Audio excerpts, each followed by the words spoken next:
माननीय सदस्यगण, आज हमारे देश के लोकतांत्रिक इतिहास का एक अत्यंत महत्वपूर्ण दिन है, जब हम संसद के नए भवन में लोकसभा की पहली बैठक आरंभ कर रहे हैं। हमारा सौभाग्य है कि हमें संसद के पुराने और नए दोनों भवनों में अपने संसदीय दायित्वों के सम्यक निर्वहन का अवसर मिला। इस ऐतिहासिक अवसर का साक्षी बनने का अवसर हमें मिला है। इस शुभ अवसर पर मैं आप सबको शुभकामनाएं देता हूं, बधाई देता हूं। आज हम सबके लिए शुभ दिन है। मैं सभी को भी गणेश चतुर्थी की भी बहुत बहुत शुभकामनाएं, बधाई देता हूं। माननीय सदस्यगण, आज हम अपने देश के उन संस्थापकों, राष्ट्र निर्माताओं को स्मरण करते हैं और उन्हें श्रद्धांजलि देते हैं, जिनके संघर्ष एवं बलिदान के कारण हमें आज़ादी मिली। उन्होंने एक ऐसा संविधान दिया जो जनता को केंद्र में रखकर राष्ट्र के प्रत्येक नागरिकों की प्रगति को सुनिश्चित करता है। माननीय सदस्यगण, जो हमारी श्रेष्ठ संसदीय परंपराएं, परिपाटियां और अनुभव रहे, हम इस नए भवन में उन श्रेष्ठ परंपराओं को आगे बढ़ाएंगे। जो हमारे अच्छे अनुभव रहे उनको आगे बढ़ाएंगे और जो हमारे अच्छे अनुभव नहीं रहे उन अनुभवों को त्याग करेंगे। ये हम संसद की उच्च मर्यादा प्रतिष्ठा कायम करें। हम नए भवन में नए विचारों के साथ लोकतंत्र की संस्कृति को, चर्चा संवाद की श्रेष्ठ परंपराओं को स्थापित करें। हम सदन में शालीनता और मर्यादा से अपने विचारों को रखें। सहमति असहमति लोकतंत्र का मूल मंत्र है, किंतु हम उसे गरिमा के साथ व्यक्त करें, मुद्दों पर चर्चा करें। हमारा यह सदन स्वस्थ चर्चा और संवाद का केंद्र बने। हमारे राजनीतिक और वैचारिक मतभेद हो सकते हैं, लेकिन हमने देश हित में एक साथ मिलकर बड़े फैसले लिए हैं। मुझे आशा है इस सदन में भी हम उसी परंपराओं का निर्वहन करेंगे। इसलिए मेरा आपसे आग्रह है कि नए भवन में हम एक ऐसे प्रतिमान स्थापित करें जिससे लोकतंत्र और लोकतांत्रिक संस्थाओं के प्रति जनता का विश्वास, भरोसा और मजबूत हो। आज हमारे सदन की गतिविधियों को सूचना प्रौद्योगिकी और नई तकनीक के माध्यम से पूरा देश देख रहा है। इसलिए हम इस नए भवन में देश की अपेक्षाओं, आकांक्षाओं के अनुरूप जनता के विश्वास और भरोसे को जीतने का प्रयास करें। उनके मुद्दे, उनकी आकांक्षाओं को जिम्मेदारी के साथ मर्यादित तरीके से सदन में रखें। माननीय सदस्यगण, सदन के सुचारू संचालन में सभी माननीय सदस्यों का सहयोग मुझे निरंतर मिलता रहा है। मुझे आशा है नए संसद भवन में भी, इस कक्ष में भी अच्छी परंपराओं और परिपाटियों को लागू करते हुए आप मुझे सहयोग करेंगे और सदन को सुव्यवस्थित नियमों प्रक्रियाओं से चलाने में मेरा सहयोग करेंगे। हमारा यह भवन हमारी विरासत, विविधता और आधुनिकता का भव्य संगम है। रिकॉर्ड समय में इस भवन का निर्माण सुनिश्चित करने के लिए मैं माननीय प्रधानमंत्री जी का हार्दिक धन्यवाद देता हूं। मैं भवन के निर्माण में योगदान के लिए भारत सरकार, लोकसभा सचिवालय और श्रमवीर कर्मयोगियों को भी इस हार्दिक धन्यवाद देता हूं। मुझे विश्वास है आज गणेश चतुर्थी के शुभ दिन पर हम नई ऊर्जा, नई उमंग, नए उत्साह, नए सपने के साथ संसद की कार्रवाई शुरू करेंगे। मैं अब माननीय प्रधानमंत्री जी से आग्रह करूंगा कि वह सदन को संबोधित करें।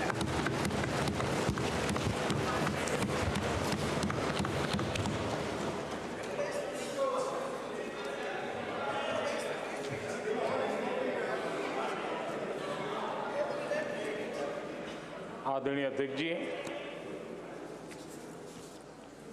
नए संसद भवन का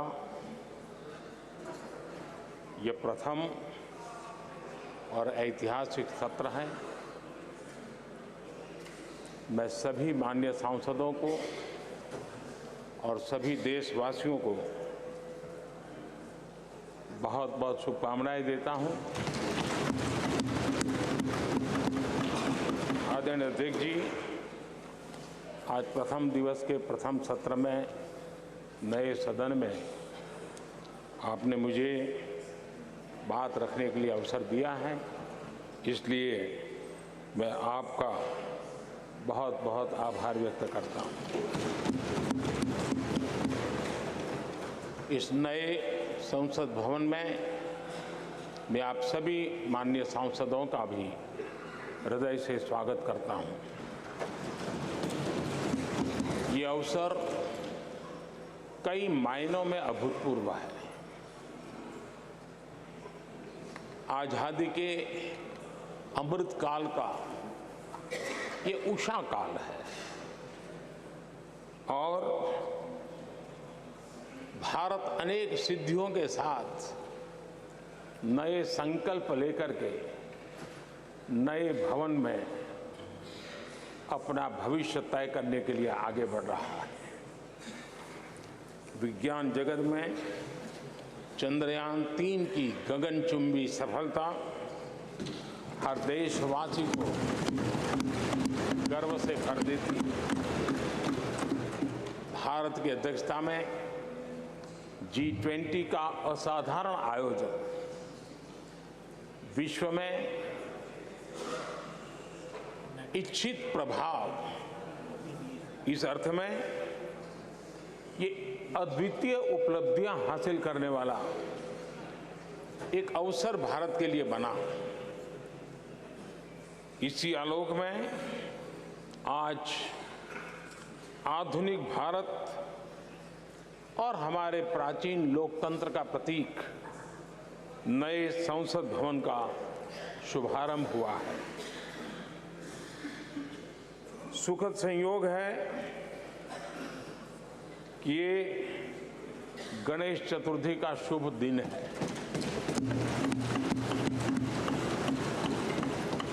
गणेश जी शुभता और सिद्धि के देवता है। गणेश जी विवेक और ज्ञान के भी देवता है। इस पावन दिवस पर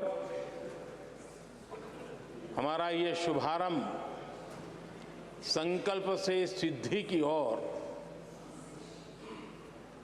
एक नए विश्वास के साथ यात्रा को आरंभ करने का है। आजादी के अमृत काल में हम जब नए संकल्पों को लेकर के चल रहे हैं, तब अब जब गणेश चतुर्थी का पर्व आज है, तब लोकमान्य तिलक की याद आना बहुत स्वाभाविक है। आजादी के आंदोलन में लोकमान्य तिलक जी ने गणेश उत्सव को एक सार्वजनिक गणेश उत्सव के रूप में प्रस्तावित करके पूरे राष्ट्र में सुराज्य की आहलेख जगाने का माध्यम बनाया था। लोकमान्य तिलक जी ने गणेश पर्व से सुराज्य की संकल्पना को शक्ति दी। उसी प्रकार से आज ये गणेश चतुर्थी का पर्व लोकमान्य तिलक जी ने स्वतंत्र भारत स्वराज्य की बात कही थी। आज हम समृद्ध भारत गणेश चतुर्थी के पावन दिवस पर उसकी प्रेरणा के साथ आगे बढ़ रहे हैं। सभी देशवासियों को इस अवसर पर फिर एक बार मैं बहुत बहुत बधाई देता हूं। आदरणीय अध्यक्ष जी, आज संवत्सरी का भी पर्व है। ये अपने आप में एक अद्भुत परंपरा है। इस दिन को एक प्रकार से क्षमा वाणी का भी पर्व कहते हैं। आज मिच्छामी दुक्कड़म कहने का दिन है। ये पर्व मन से, कर्म से, वचन से अगर जाने अनजाने किसी को भी दुख पहुंचाया है तो उसकी क्षमा याचना का अवसर है। मेरी तरफ से भी पूरी विनम्रता के साथ, पूरे हृदय से आप सभी को, सभी सांसद सदस्यों को और सभी देशवासियों को मिच्छामी दुक्कड़म। आज जब हम एक नई शुरुआत कर रहे हैं तब हमें अतीत की हर कड़वाहट को भुलाकर आगे बढ़ना है। इस स्पिरिट के साथ जब हम यहां से हमारे आचरण से, हमारी वाणी से, हमारे संकल्पों से जो भी करेंगे देश के लिए, राष्ट्र के एक एक नागरिक के लिए वो प्रेरणा का कारण बनना चाहिए और हम सबको इस दायित्व को निभाने के लिए भरसक प्रयास भी करना चाहिए। आदरणीय अध्यक्ष जी, ये भवन नया है, यहां सब कुछ नया है,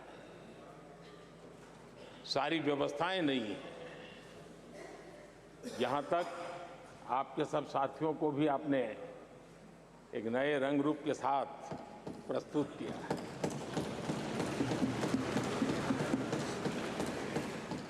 सब कुछ नया है, लेकिन यहां पर कल और आज को जोड़ती हुई एक बहुत बड़ी विरासत का प्रतीक भी मौजूद है। वो नया नहीं है, वो पुराना है और वो आजादी की पहली किरण का स्वयं साक्षी रहा है जो आज अभी हमारे बीच उपस्थित है। वो हमारे समृद्ध इतिहास को जोड़ता है और जब आज हम नए सदन में प्रवेश कर रहे हैं,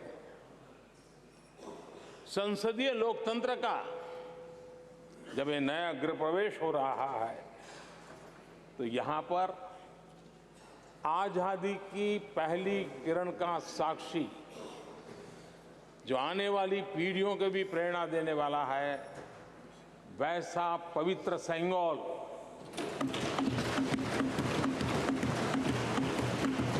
और ये वो सेंगोल है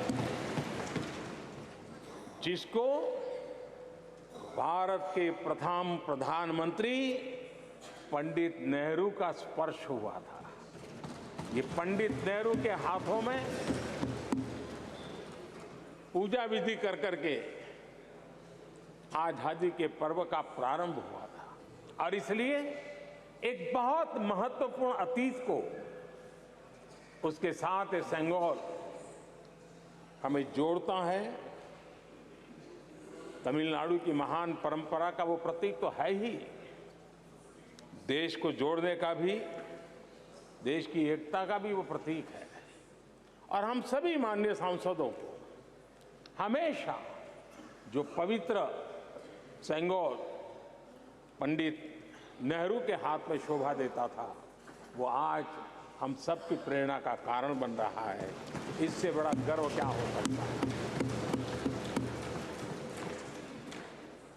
आदरणीय अध्यक्ष जी, नए संसद भवन की भव्यता आधुनिक भारत के महिमा को भी मंडित करती है। हमारे श्रमिक, हमारे इंजीनियर्स, हमारे कामगारों, उनका पसीना इसमें लगा है और कोरोना काल में भी उन्होंने जिस लगन से इस काम को किया है, क्योंकि मुझे कार्य जब चल रहा था तब उन श्रमिकों के बीच आने का बार बार मौका मिलता था और खास करके मैं उनके स्वास्थ्य को लेकर के उनसे मिलने आता था। लेकिन ऐसे समय भी उन्होंने इस बहुत बड़े सपने को पूरा किया। आज मैं चाहूँगा कि हम सब हमारे उन श्रमिकों का, हमारे उन कामगारों का, हमारे इंजीनियर्स का हृदय से धन्यवाद करें, हृदय से, क्योंकि उनके द्वारा निर्मित भावी पीढ़ियों को प्रेरणा देने वाला है। और 30,000 से ज्यादा श्रमिक बंधुओं ने परिश्रम किया है, पसीना बहाया है इस भव्य व्यवस्था को खड़ी करने के लिए, और कई पीढ़ियों के लिए ये बहुत बड़ा योगदान है। माननीय अध्यक्ष जी, मैं उन श्रमयोगियों का नमन तो करता ही, लेकिन एक नई परंपरा का प्रारंभ हो रहा है, इसका मुझे अत्यंत आनंद है। इस सदन में एक डिजिटल बुक रखी गई है, जिस डिजिटल बुक में उन सभी श्रमिकों के पूरा परिचय इसमें रखा गया है, ताकि आने वाली पीढ़ियों को पता चलेगा कि हिंदुस्तान के किस कोने से कौन श्रमिक ने आकर के इस भव्य इमारत को, यानी उनके पसीने को भी अमरत्व देने का प्रयास इस सदन में हो रहा है। ये एक नई शुरुआत है, शुभ शुरुआत है और हम सब के लिए गर्व की शुरुआत है। मैं इस अवसर पर 140 करोड़ देशवासियों की तरफ से, मैं इस अवसर पर लोकतंत्र की महान परंपरा की तरफ से हमारे इन श्रमिकों का अभिनंदन करता हूं। आदरणीय अध्यक्ष जी, हमारे यहां कहा जाता है यद भावो तद भवति, और इसलिए हमारा भाव जैसा होता है वैसे ही कुछ घटित होता है। यद भावो तद भवति, और इसलिए हम जैसी भावना करते हैं और हम जैसी भावना करके प्रवेश किया है, मुझे विश्वास है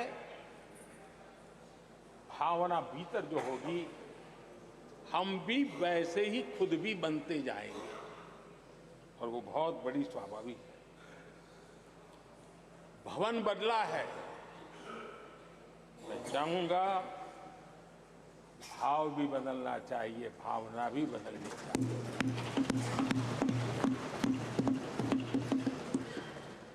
संसद राष्ट्र सेवा का सर्वोच्च स्थान है। ये संसद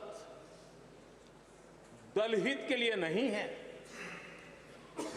हमारे संविधान निर्माताओं ने इतनी पवित्र संस्था का निर्माण दलहित के लिए नहीं, सिर्फ और सिर्फ देश हित के लिए किया।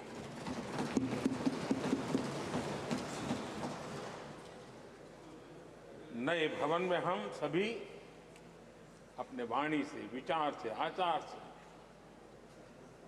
संविधान के जो स्पिरिट है उन मानदंडों को लेकर के, नए संकल्पों के अनुसार नई भाव को लेकर के, नई भावना को लेकर के,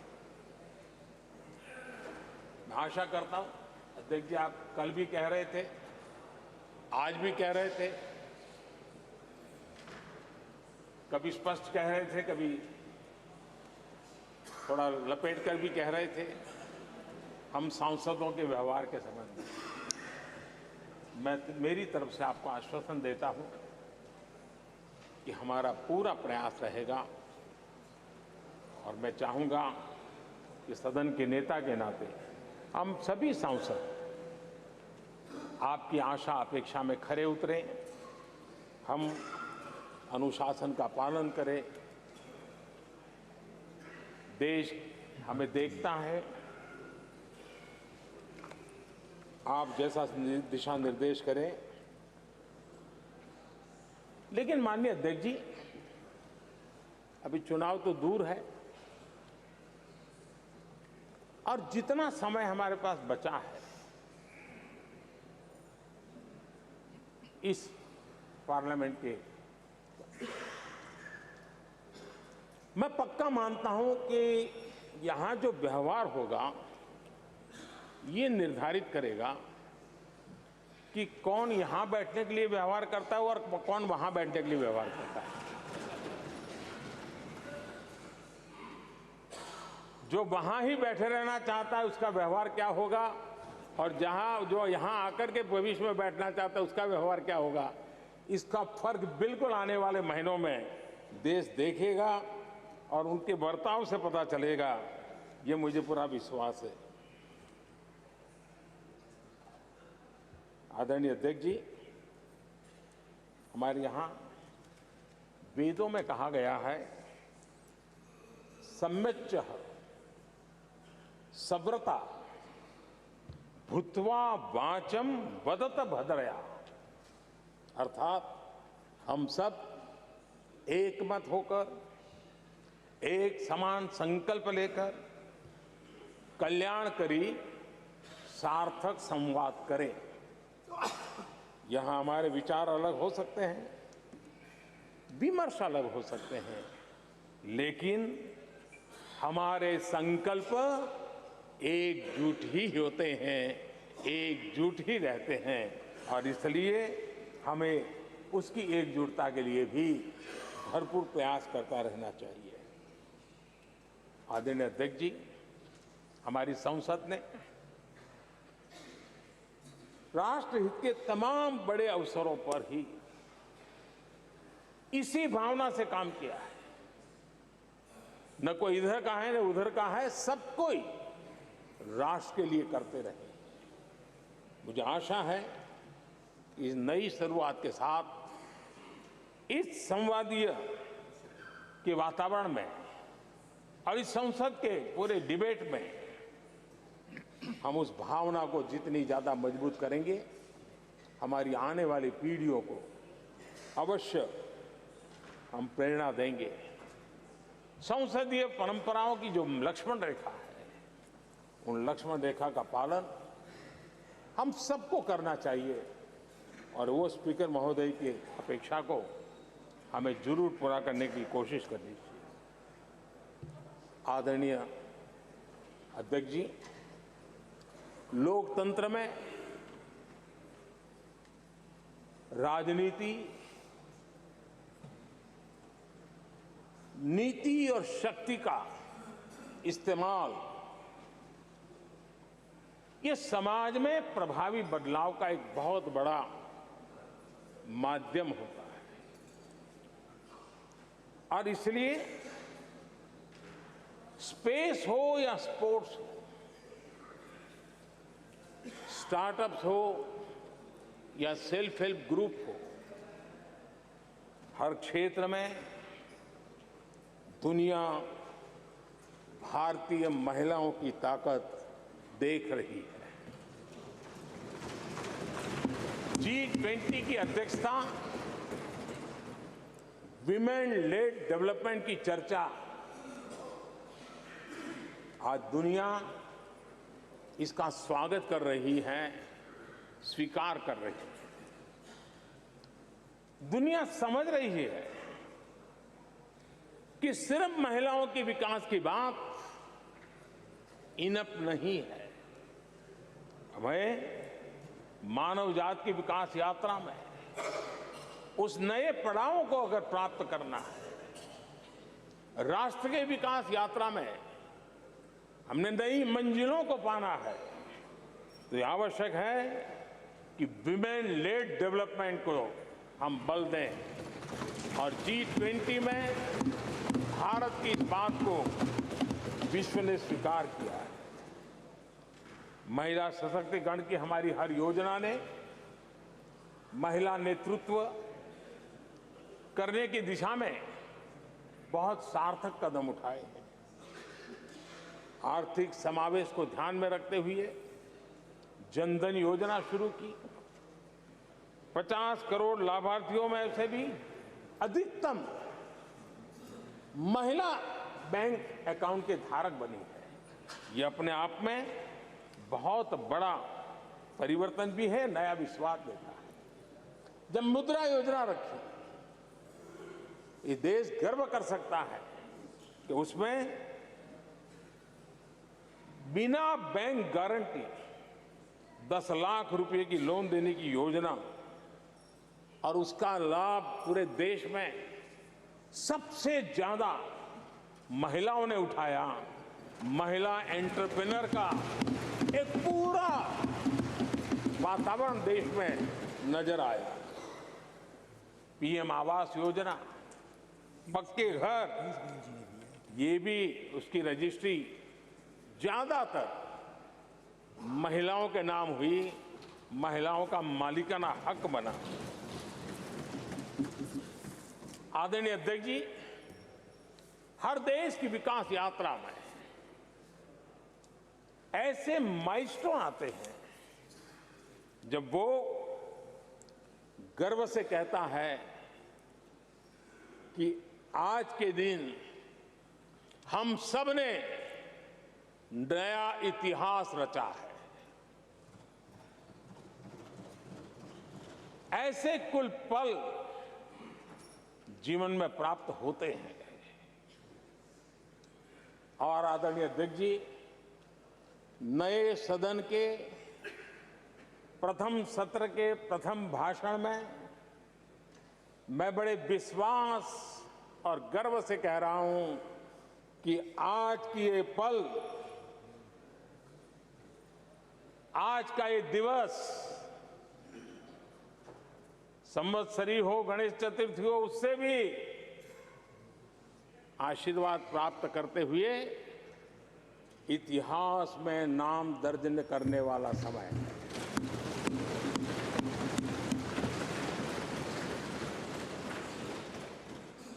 हम सब के लिए पल गर्व की पल है। अनेक वर्षों से महिला आरक्षण के संबंध में बहुत चर्चाएं हुई हैं, बहुत वाद विवाद हुए हैं। महिला आरक्षण को लेकर संसद में पहले भी कुछ प्रयास हुए हैं। 1996 में इससे जुड़ा बिल पहली बार पेश हुआ था। अटल जी के कार्यकाल में कई बार महिला आरक्षण का बिल पेश किया गया, कई बार, लेकिन उसे पार कराने के लिए आंकड़े नहीं जुटा पाए और उसके कारण वो सपना अधूरा रह गया। महिलाओं को अधिकार देने का, महिलाओं की शक्ति का उपयोग करने का वो काम, शायद ईश्वर ने ऐसे कई पवित्र काम के लिए मुझे चुना है।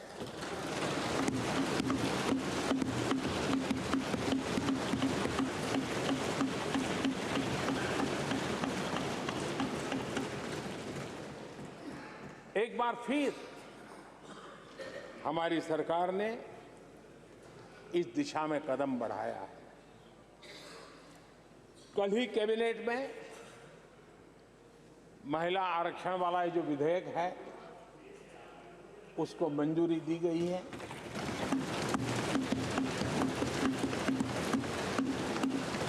आज 19 सितंबर की ये तारीख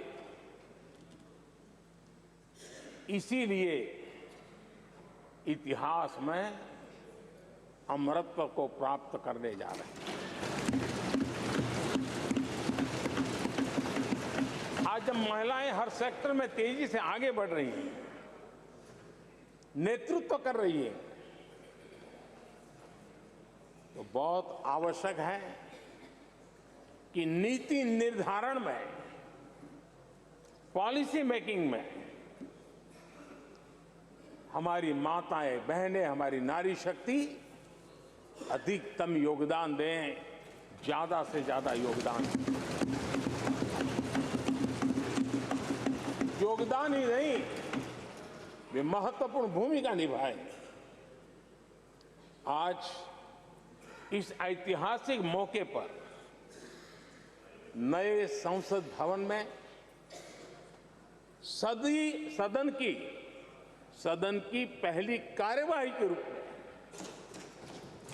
उस कार्यवाही के अवसर पर देश के इस नए बदलाव का आह्वान किया है और देश की नारी शक्ति के लिए सभी सांसद मिलकर के नए प्रवेश द्वार खोल दें, इसका आरंभ हम इस महत्वपूर्ण निर्णय से करने जा रहे हैं। विमेन लेड डेवलपमेंट के अपने संकल्प को आगे बढ़ाते हुए हमारी सरकार आज एक प्रमुख संविधान संशोधन विधेयक प्रस्तुत कर रही है। इस विधेयक का लक्ष्य लोकसभा और विधानसभाओं में महिलाओं की भागीदारी का विस्तार करने का है। नारी शक्ति बंधन अधिनियम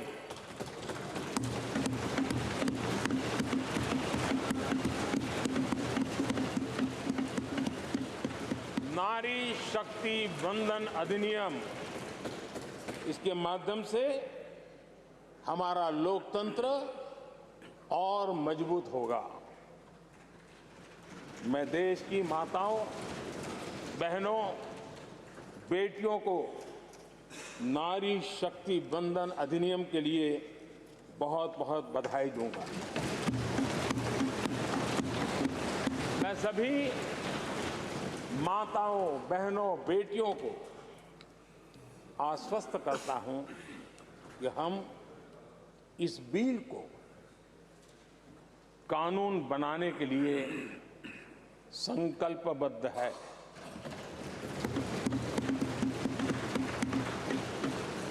मैं इस सदन में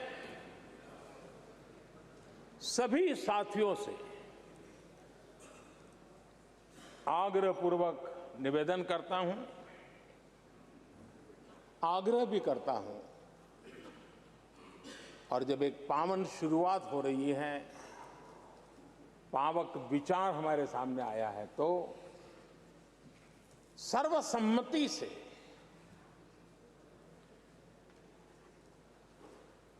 जब ये बिल कानून बनेगा तो उसकी ताकत अनेक गुना बढ़ जाएगी।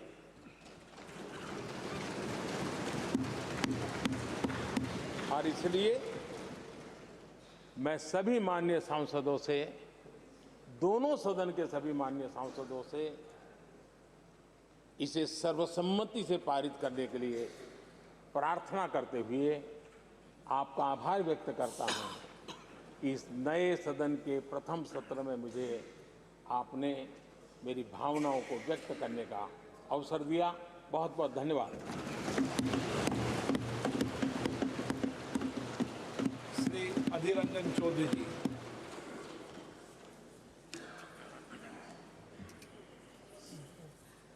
सर, सर्वप्रथम हमारे लोकसभा की स्पीकर, हमारे अभिभावक, आपको सबकी तरफ से आभार प्रकट करता हूं कि आप ये नए सदन में आज नया शुरुआत करने का पहल किए हैं और इसके साथ साथ हमारी देश की हर नागरिकों को गणेश चतुर्थी की बधाई भी देना चाहते हैं। और सत्ता पक्ष और विपक्ष